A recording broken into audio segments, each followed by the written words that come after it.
Speaking of Bruno Fernandes, did he get the assist at Stamford Bridge? He definitely did, my guy. He did indeed. Of course he did. That's right.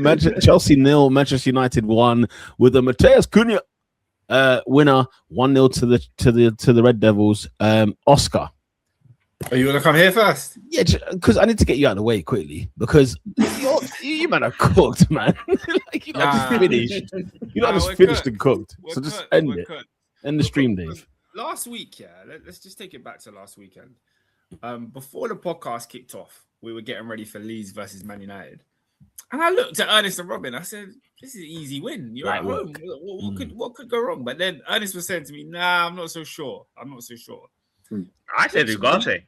I then watched that game and realized that Manchester United's results don't necessarily indicate that they are a good side. It's just they've been getting wins. From Fulham at Old Trafford, we've not played well. So we transport that into this weekend. Yeah, they don't have Euro. Maguire's on a ban. Martinez has been pulling hair. They've got no centre backs. They're coming to Stamford Bridge. They've got no centre backs, and I'm not one to be shocked by Chelsea's poor performances. I've just learned to accept that under Liam Rosenior, this is what it is. But the last time I was at Ernest's shop, where a lot of these conversations take place, I said to Ernest and I said to D, I said to the whole barbershop, there's no way United are winning at Stamford Bridge. There's just no way.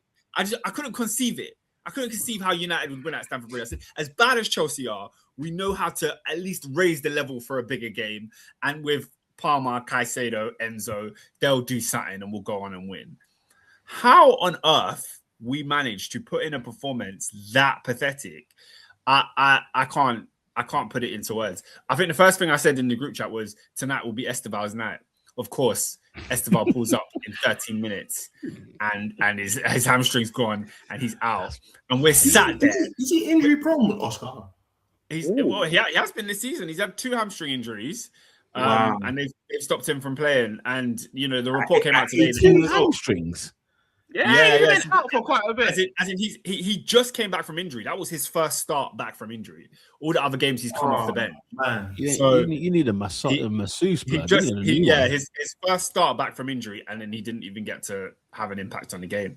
And then we're left with obviously Palmer in the 10, but Neto. I don't even want to speak on that Argentinian guy because my goodness, Garnacho. Neto. And then who's that? Your mate Liam Delap. But if I speak on the game in total, like the game went as one would expect. Chelsea at home tried to take the game to Manchester United, but we did not create a damn thing. We didn't. In the first half, we had more of the ball, created absolutely nothing with it. And in the second half, once we were 1-0 down, chasing the game, we had the ball in the final third consistently and were never in any danger of scoring a goal. Like Manchester United literally had Mazwari and Aiden Heaven as their centre backs, and we gave them nothing. I think Heaven won man of the match. He was my man of the match for sure. We gave them absolute. I mean, it should have been a yellow, but fair enough. We gave them absolutely nothing in this game. No threat, no fear, no jinky majink. Like that was ironically that was Liam Delap's one of his best games I've ever seen him play in a Chelsea shirt. He actually tried to be a handful, but when it came to the final moment of actually finishing the game, like he hit the bar from a header. And it all boils down to one thing. Good enough that goal as well. Chelsea's manager is not good enough to manage this team. Like he's just not good enough. He's just really, really poor. And it manifests itself in a team that can't defend as well as a team that can't attack and score. There's so much wrong with Chelsea at the moment. But like the owners are just the worst. Like, how can I put it? They're so bad at what they're bad at that it means there's no redeemable qualities. Like there's nothing good at the moment. Everything they put their hands to. So good at what they're bad at. Yeah. Wait, were you at the protest, Oscar? I wasn't at the protest. I was at home watching the game. My protest was that I wasn't paying money to go and see Smart man. That was my protest. Because, bro, Saturday night, Chelsea versus Man United, bro, any other time, if this was Maresca, I would have been at the bridge. Why not? That's a great time. I said, nah, man, I'm done. I'm sitting at home my entertainment will be WrestleMania. I'm not focused on this game. And Chelsea ended our season because I thought if we won that game, you know, we could have put on a run of wins that could have gave Liverpool something to think about and maybe ended up into the top 4 race. That top 4 race is done. I'm sorry to the entire Premier League because we had a good title race. We have a good relegation battle. There is no top 4 race. The top 4 race is done. Liverpool, Aston Villa, Manchester United, congratulations on your Champions League places because there's no way on hell Chelsea are catching up with you. And we need to start the reckoning now. We need to start the reckoning right now. Chelsea Football Club need to sack Liam Rosignol and move into what the next phase of what this club is going to be. But I am so worried that this club has gone from hiring somebody who's relatively inexperienced in Enzo Maresca, seeing him turn out and have a good performance, like actually turn out to be a decent manager, sack him, not for footballing reasons, and then go to Liam Rosignol. In the Roman days, Chelsea were very reactionary to the point where we would go, Conte is pragmatic and defensive. Let's switch and go Sarri because Sarri like plays with the ball and keeps the ball. Then we went Lampard and we switched to go something completely inexperienced and different. And then once Lampard didn't work, we said, forget that, bring me a winner. We went and got Tuchel. You know what I'm saying? So even in their need to try and change things and tinker things, they always reverted back to type. And the revert back was get a winner, get an Ancelotti, get a Conte, get a Mourinho, get someone who's going to go and win. This board do not have that. So Chelsea's ability to bounce back from bad seasons we're not going to see it as much as we used to see it. We're not going to bounce back. We have a season when we finish like this, we're not going to bounce back. The whole talk before the game was Cole Palmer being interviewed because he's been constantly linked with Manchester United this season. And he came out before the game and said, look, my family live in Manchester. I have nothing else there. I'm here. I'm a Chelsea player. That's what I'm here for. This was written by Blueco and Clear Lake themselves. It was written by Egbali himself. The articles that came out, they said, you saw what happened with Enzo? Enzo was talking that crap about Madrid. He got banned. You go out there and tell them that you want to play for Chelsea. So he did all of that, yeah? He did all of the press. He was in The Guardian. He was in everywhere telling us he wants to play for Chelsea. Before the game kicks off, you know they do the pre-match interview before? The interviewer is asking him about his comments. And what does Cole Palmer say? Cole Palmer says, yeah, man, you know, I'm a Chelsea player. I want to play for Chelsea. I want to become a legend here. But, you know, we're here to make it in the Champions League. And, you know, if we don't make it in the Champions League, everything changes. Damn. Bring Palmer home. He said, bring Palmer home. So, Palmer again. So it's clear as day that Cole Palmer is saying, look, if Chelsea are not going to be in the Champions League, then I'm going to go to a club where my future is brighter. Do you know what I'm saying? So, wow. Why wouldn't the other players in the team do that? Why wouldn't Enzo Fernandez do that? Why wouldn't? And I mentioned it last week about how much Clear Lake have propped up Enzo Fernandez as their poster boy, and for him to go out and say, "Nah, do you know what? I'd rather be at Real Madrid," it's damning.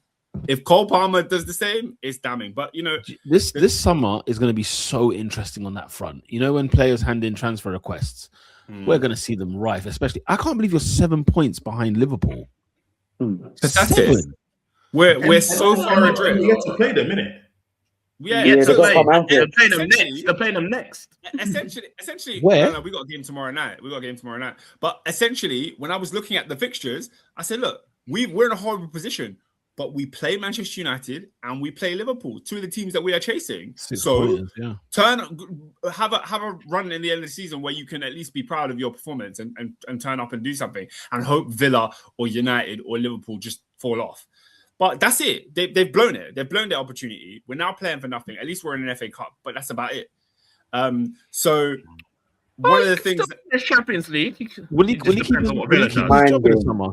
Will he keep his job in the summer? He better not. What do you think? What do you think? From the bounce, he better not keep his job. How can he keep his job? No, but what do you think? I can't see them keeping him if he continues to lose. But then getting another guy who's lost 11 games this season. But would they look for another? Can they find any more yes men? Because we know what their prerogative is. It's a massive club. Gary O'Neill. That says, Oscar, can we talk about the Argentine sensation known as Garnacho? I don't feel like we need to speak about him because everybody on this podcast has said what they need to say about Garnacho. In terms of like a do or die performance against your old club, that was disgusting. That was absolutely disgusting. He's the poster boy of the Chelsea. He's the poster boy of the Chelsea situation, man.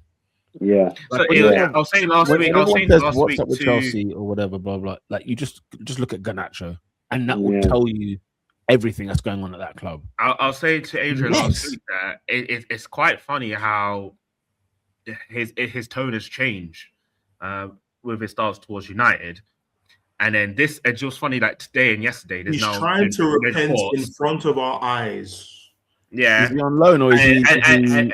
No, he's been sold, and now Chelsea. He don't ask that question today. So why is he talking about United? he's been sold. He's out of here. And now the news today and yesterday from the Telegraph and Co is that Chelsea are now looking to offload him after one season. So that's what I said. He was a Man United player in the Chelsea box. Ridiculous. It is madness. So I can't believe Chelsea going to make this flip then. And what's funny? Chelsea, Brentford, Bournemouth all have 48 points. 6th, 7th, and 8th. So Chelsea could not be in Europe at all.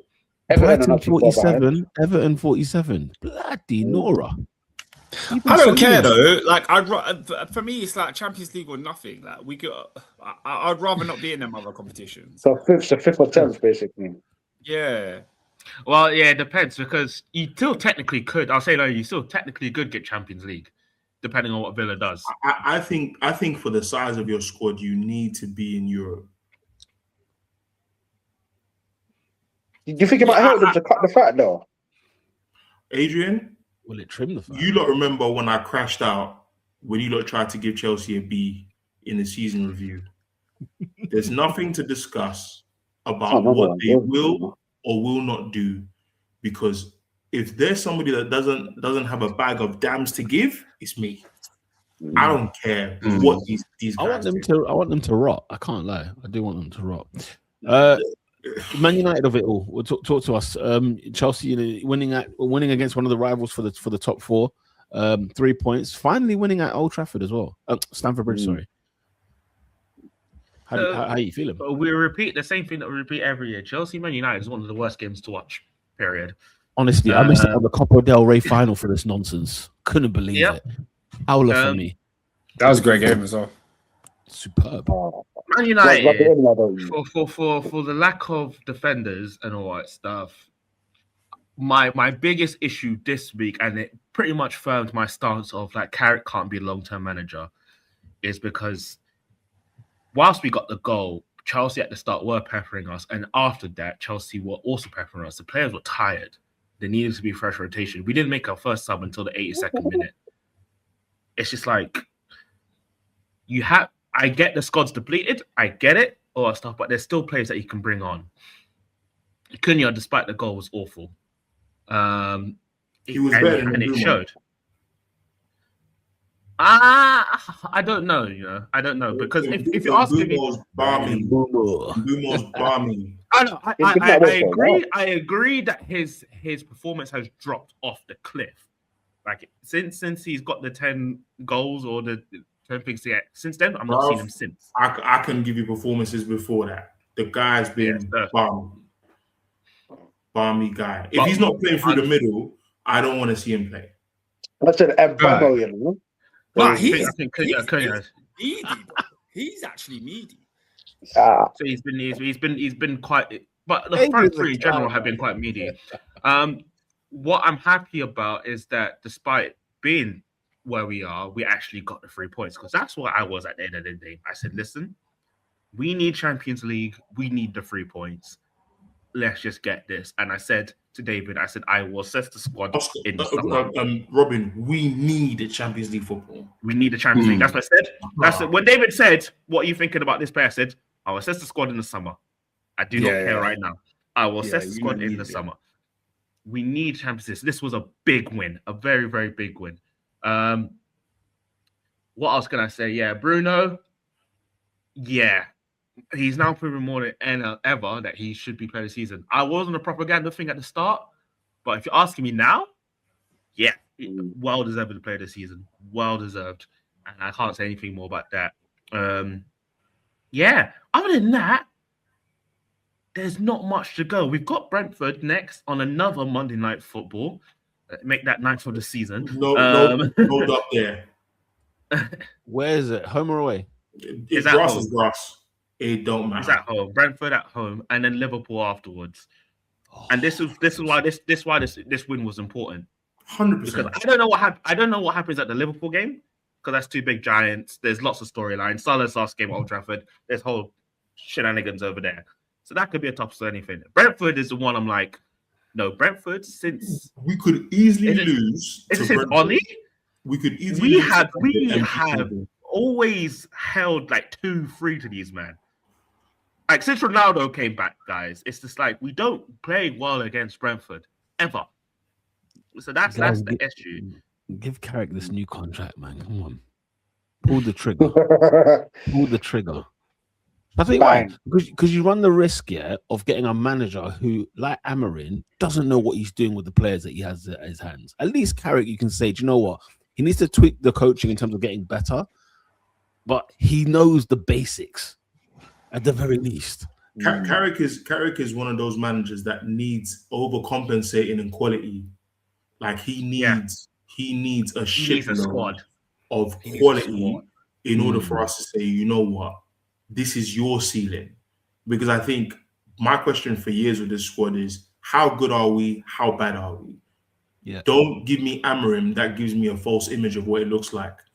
If beating Chelsea in a bad way is our ceiling, then I know recruitment needs to improve. Recruitment is our number one enemy in this club. For sure. Recruitment is the number one issue we have at this club.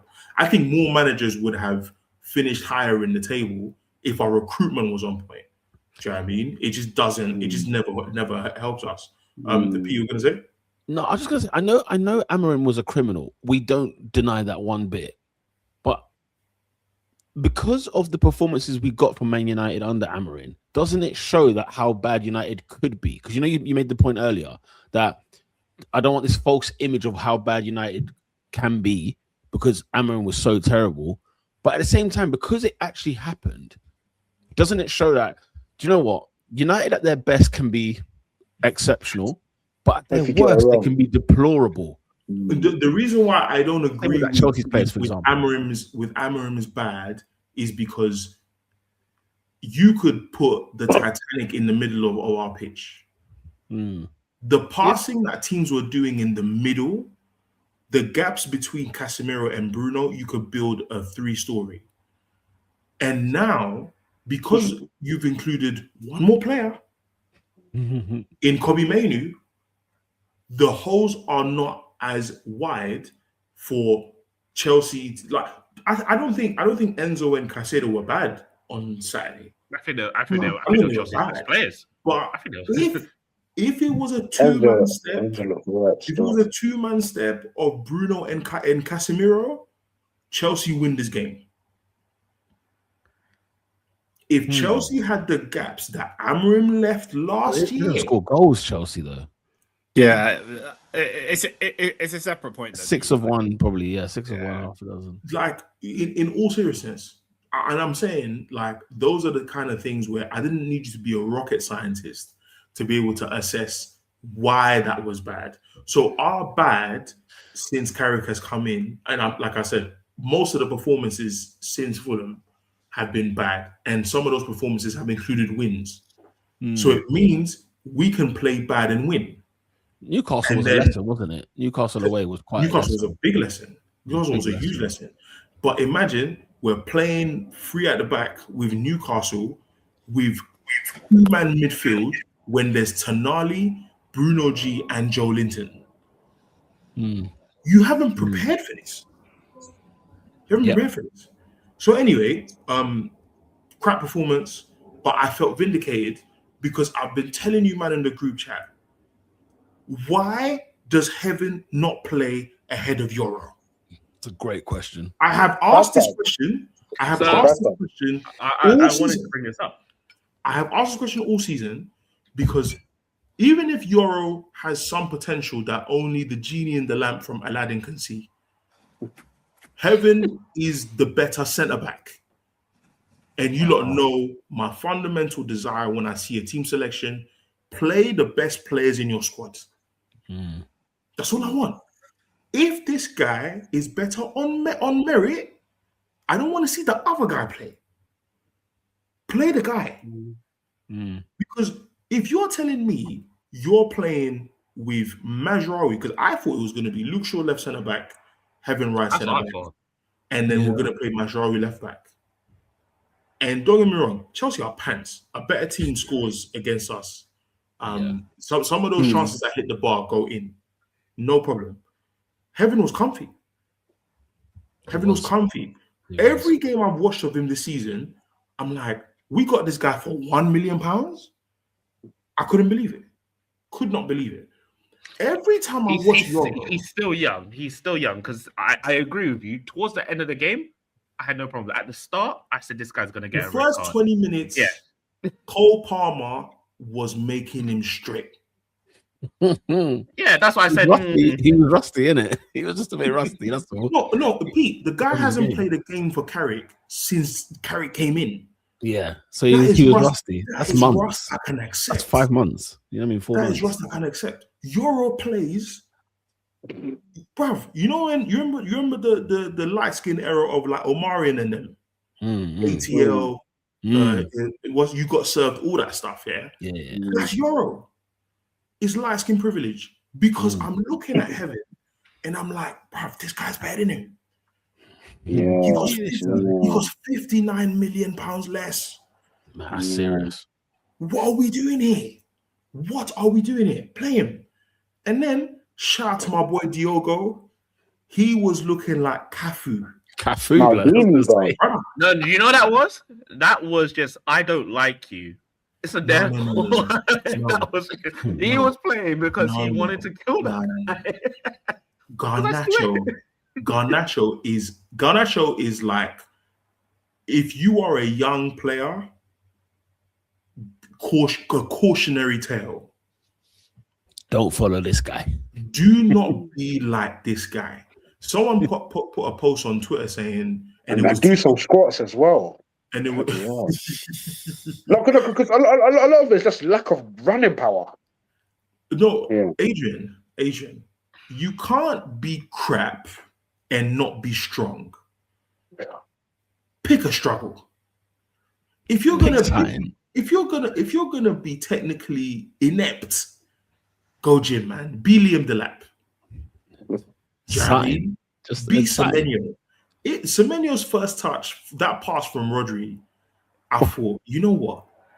You know what, Nat, you're right. Ronaldo warned United about Garnacho. He did. Oh, did he? What did he say? What did he say? Piers Morgan interview where he's talking about the young players. Oh, yes. Oh, yeah. I should have paid more attention to that because Ronaldo knows what it looks like. He said, these young niggas ain't it. You know that term lived and breathed. People like Ronaldo have lived and he has cleaned Roy Keane's boots. Yeah. He's won more Ballon d'Ors than most of the United squad he played with. And he's cleaned their boots. That for me is like, because I'm looking at Garnacho and I'm thinking, like, we don't have to go on about how crap he is. Yeah. But there was a picture someone posted today of like, it was a duel between him and Kobe Mainu. And they said, there's a lesson in here, kids. One of these kids stayed humble and shut his mouth because they were both on the chopping block to be sold in January. One has bidded his time and the good Lord has given him just reward. New contract soon come. Alejandro Garnacho went for 40 million. He's on Sloane Square. He's in Knightsbridge. He's living the quote-unquote life. And now the club that you're at is saying that they might want to... That's crazy. You know where he'll be? Real Betis, mate. That's the end of him now. And I'll be honest with you. I don't know, man. I can't put the two together. Like, Garnacho's crap and he's crap, innit? Kobe's a good player. So I don't feel like the two stories can be aligned. Nah. I'm in the same school. Amorim did not want to play Kobbie Mainoo. Yeah, but you can't go back to that situation and go, they were both in the same boat. One acted right, one didn't act right. Like, but that is what happened, though. Literally, exactly what happened. No. Because if Kobbie did what Garnacho did, Kobbie goes to Chelsea and plays for Chelsea well. Garnacho doesn't. No. We're not talking about his talent. We are saying that public perception of who you are matters outside of your actual ability. Like I don't believe in that either. No. Being likable matters. Not in football. Yes, it does. No, bro, Garnacho gets booed at every ground, and Yes, it's telling, bro. Not a single former player shook his hand. It's telling, man. If Garnacho was good, none of that was matter. No, because you're producing. I'm saying that we don't have to talk about how. No, we don't have to talk about how crap you are. Adds to it, though. I'm not saying it doesn't add to it. What I'm saying is that he's under a lot of pressure. You don't seem to have the humility. Like Anthony was a better player than Garnacho was. Anthony didn't slander the club. Anthony wasn't feeding squad lists to newspapers. He wasn't doing that. And I'm saying that. Yeah, Garnacho's a pirate, bro. Was he confirmed the rap? A lot of people were the rap. First it was Rashford, then it was Garnacho. It was Garnacho. When he left, and his brother Robert. When he left, we didn't have a single squad leaked. Now, but in fairness, if I was the rat, that's the time I'd stop too. And then there was a report. And Chelsea had a couple of Chelsea leaks, by the way. Chelsea following him. Kukurea just said, you know what? It's time. So what I'm saying is, like, not a single United player at halftime wanted to dap you up. People were laughing in the comments on social media when you were getting sure. I'm saying to you, being likable in football matters. Yeah, it matters. And especially if you haven't got much talent. You're not 30. You're not even 30. You're not an accomplished 30-year-old who you're not even Joey Barton, who at least had a career. 2004. She's going to be 22 this year. Yeah. Okay. He's 21. Yeah, right now he's 21. Right. He's 21 right now. But anyway, his birthday's in July. I think, I agree with Oscar. I think the top 4/5 is done. And then we will go from there. Wow. Man United going marching on.